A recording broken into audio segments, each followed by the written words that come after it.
Olá pessoal, sejam bem-vindos a mais uma semana de estudos da disciplina de Introdução a Algoritmos. Bem, nas semanas anteriores nós vimos sobre os conceitos básicos de algoritmos, vimos as estruturas sequenciais, onde fazemos os algoritmos numa sequência lógica. E agora vamos conhecer uma outra estrutura, que é a estrutura de decisão. Bem, eu costumo dizer que essa estrutura de decisão a gente leva para a vida toda, porque todo dia nós fazemos escolhas, todo dia nós decidimos alguma coisa, né? Quando logo que acordamos, que roupa vamos usar, e essas decisões geralmente são baseadas em algumas condições, né? Por exemplo, se eu acordo pela manhã e estiver chovendo muito, aí você vai decidir ou continua deitado ou levanta para fazer alguma coisa, né? Ou se tiver muito frio, ou você acorda e toma banho, ou você não toma banho, né? Então vai dependendo da condição. Você sempre vai ter uma condição antes de tomar uma decisão. Eu costumo dizer que quando a gente aprende essa estrutura de decisão, a gente usa ela para o resto da vida, inclusive para tomadas de decisões para a vida. Bem, essa expressão decisória ou condicional, ou seja, essa condição que nós vamos analisar, ela só pode ter dois valores, que é o falso ou verdadeiro, tá? E geralmente, para nós fazermos essa comparação, essa análise dessa condição, nós utilizamos os operadores relacionais, que, como vimos aí nos slides da semana passada, são os operadores maior, menor, maior igual, diferente. Então são esses, o sinal de igual, então são esses operadores que nós vamos utilizar para fazer essa análise. Aqui nós temos um exemplo, como por exemplo, nós temos a primeira expressão, ela é maior do que essa segunda expressão. Bem, A mais 1 é maior que 2 vezes B? Não sei, dependendo de quanto é o valor de A e quanto é o valor de B. Então aqui nós temos, desse lado, os valores que eu coloquei aqui. A é igual a 1, B é igual a 2 e C é igual a 3. Aqui embaixo também nós temos outra expressão, tá? Então vamos substituir esses valores. Vai ficar assim. Então, 1 mais 1 é maior que 2 vezes 2, ou 2 vezes 3 é igual a 6. Bem, o resultado vai ser, a primeira expressão vai ficar 2 e a segunda vai ficar 4, porque 1 mais 1 é igual a 2 e 2 vezes 2, né? 1 mais 1 é igual a 2 e esses dois aqui, né, é igual a 4. Então nós temos aqui o resultado. 2 é maior que 4, verdadeiro ou falso? E aqui embaixo, 6 é igual a 6, verdadeiro ou falso? Então, falso na primeira alternativa e o segundo, 6 igual a 6, é verdadeiro, tá? Então, essa análise que nós vamos estar utilizando na construção do nosso algoritmo. Ele só pode ter dois resultados, falso ou verdadeiro. Se for verdadeiro, executa uma tarefa. Se for falso, executa outra tarefa. Ou então pode não executar nada, tá? Nós utilizamos também esse tipo de estrutura, né? Quando você pode executar uma tarefa ou você pode omitir a outra, tá? Então, vamos aqui um exemplo prático aqui, ó. Nós temos a condição que será analisada e se ela for verdadeira, você executa esse comando, tá? Você pode executar uma tarefa, uma atividade. Se for falsa, você não executa nada e finaliza o algoritmo. Por exemplo, trocar uma lâmpada, né? Vamos usar o algoritmo da primeira semana lá, que era o algoritmo de trocar a lâmpada. Bem, você verifica se a lâmpada está queimada antes de trocar. Então, se a lâmpada estiver queimada, você chega lá, a lâmpada está queimada, aí você confirma, verdadeiro. Então, realmente ela está queimada. Então, você executa a tarefa, o comando, que é o comando trocar, tá? Esse comando pode ser, aqui desse lado, pode ter um ou mais comandos, tá, pessoal? Não necessariamente só um comando. Bem, a condição era verificar se a lâmpada estava queimada. Foi verdadeiro, você trocou. Mas se for falso? Bem, a lâmpada está queimada, falso, pronto, não faz nada. Você ia trocar a lâmpada, chegou lá, a lâmpada não está queimada, então precisa trocar, tá? Você vem e fim do algoritmo, tá certo? Essa estrutura, ela é bem simples, porque ó, você só vai colocar assim, a sintaxe é assim. Se, então, E aí, aqui dentro, entre o se e o então, você tem a condição. É aqui que você vai colocar a condição. Olha. Se a lâmpada estiver queimada, então, aí vem os comandos, trocar lâmpada. Que aí vem os comandos que é pegar a escada, subir, levar a lâmpada, enfim. Essa aqui é somente a sintaxe, tá? De como será escrito o código. Aqui nós temos um exemplo real. Por exemplo, aqui nós temos se, aí temos aqui uma variável chamada nota. Essa nota ela vai receber um valor, tá, externo, como por exemplo no exemplo do slide anterior, vimos que tinha a mais 1, não sabíamos o valor de a, então eu atribuí um valor à variável a. Aqui nós temos uma variável nota, tá, que não sabemos também qual é o seu valor. E vou dizer que se nota for maior ou igual a 7, eu coloco aqui, o aluno está aprovado. Então, vou colocar aqui um comando, chamado comando escreva, e vou exibir uma mensagem na tela, que é colocando a palavra aprovado. Tá? Então, repetindo, se nota for maior ou igual a 7, essa aqui é a minha condição.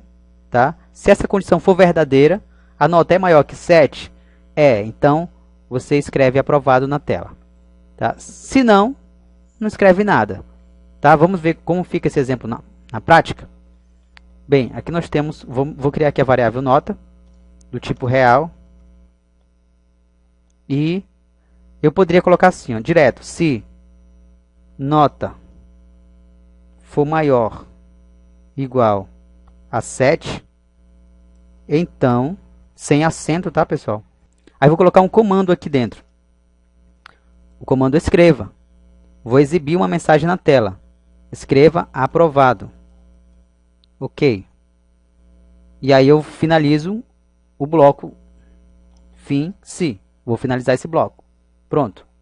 Só que acontece, esse valor aqui, a variável nota, não tem nenhum valor. Logo, se ela não tem nenhum valor, ela é considerado nulo. E se eu executar o meu algoritmo, ó, ele simplesmente finaliza. Então, eu preciso atribuir um valor a ela. Então, eu preciso que esse valor, né, seja digitado pelo usuário. Vou colocar aqui, leia nota. Né? Ou seja, o usuário vai digitar um valor e eu vou usar o leia para atribuir esse valor à variável nota. Vamos lá. Ó, agora sim. Eu vou atribuir um valor, vou digitar aqui 5 e o que acontece? Não apareceu nada. Finalizo o fim da execução. Ou seja, o que aconteceu? Eu digitei a nota 5. Então, 5, nota, recebeu o valor 5. 5 é maior ou igual a 7? Verdadeiro ou falso? Falso, né? Então, ele não vai executar esse comando, porque é falso. Vamos executar novamente aqui.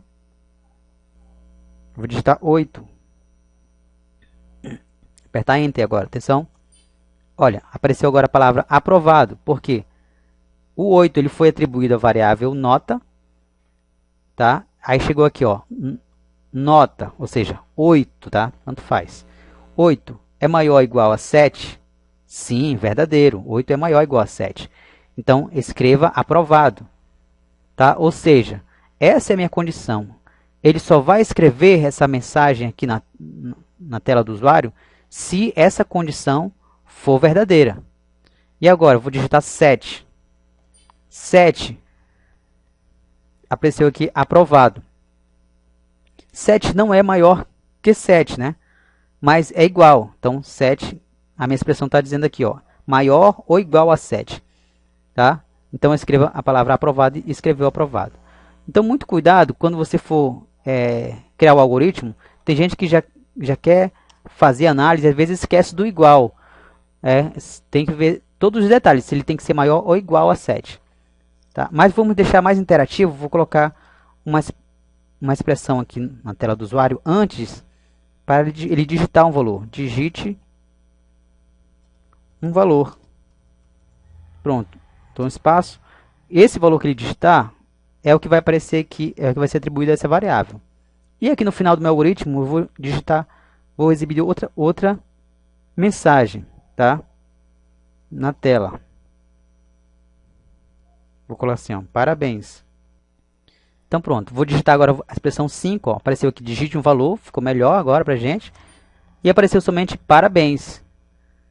Bem, por que apareceu parabéns?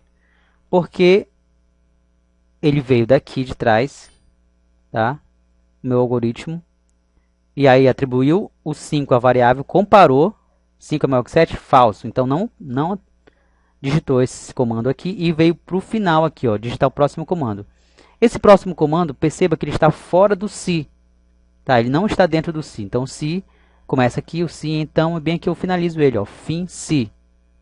E aí, tudo que vier depois dele vai ser executado normalmente. Tá? A não ser que tenha outro se, aí ele vai executar ou não. Mas tudo que vier depois do se é executado normalmente. Então, eu vou colocar agora aqui 8. E olha que ele digita, aparece para mim aprovado e parabéns. Só que os dois ficaram juntos, né? Então eu vou colocar o L aqui, ó, na frente desse aprovado, escreval. Vai ficar escreval, tá? Ou seja, escreva L. Que ele vai pular uma linha. Esse L significa para pular uma linha, tá? Vamos executar novamente aqui, vou digitar 8. Aí ele digitou aprovado, que é o comando que está dentro da minha estrutura de decisão, que é essa aqui. E parabéns, porque parabéns está depois da estrutura. Então, tanto faz eu digitar um valor menor que 5 ou não, ou seja, tanto faz essa estrutura aqui for verdadeira ou falsa, essa palavra aqui sempre vai aparecer, porque ela está depois dessa estrutura, ela está fora. Eu não dependo dela, eu não dependo da minha decisão aqui para digitar ela, tá?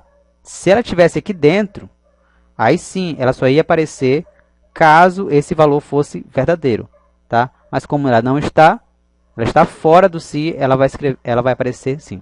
Então segue assim, pessoal, o algoritmo.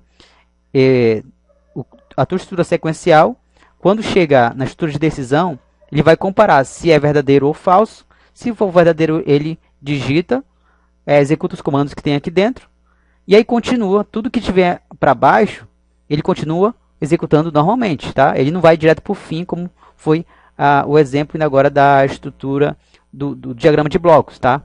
Porque eu usei aquele exemplo lá só para demonstrar que ele já vai para o final, tá? Mas não necessariamente para o fim do algoritmo. Tudo que você tem depois dele, tá? Depois desse fim em si aqui, ó, ele vai executar até, ou seja, o objetivo dele é ir para o final, tá? Ele vai para o final. Tá certo, pessoal? Então, até o próximo vídeo tutorial, tá? Vamos falar mais sobre estrutura de decisão. E um abraço e até mais.